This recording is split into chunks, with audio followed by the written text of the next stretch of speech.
ഒരു ഉദാഹരണത്തിൽ കൂടി ഞാനത് വ്യക്തമാക്കാം.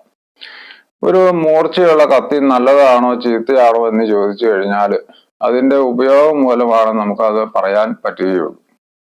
മൂർച്ചയുള്ള കത്തി കൊണ്ട് കറക്കിയറിയാനും ഒരാളെ കുത്തിക്കൊല്ലാനും സാധിക്കും.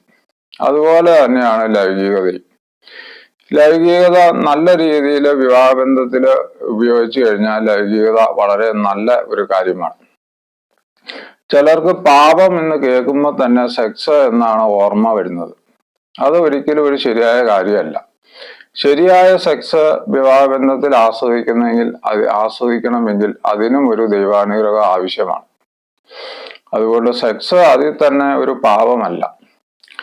പിന്നെ വളരെ വിശുദ്ധന്മാർക്ക് ദൈവം നരകം കാട്ടിക്കൊടുത്തപ്പോൾ അവിടെയുള്ളവരായിട്ട് ആ വിശുദ്ധര് ദൈവത്തോട് ആ വിശുദ്ധര് ചോദിച്ചു, ഏത് പാപനിമിത്തമാണ് കൂടുതൽ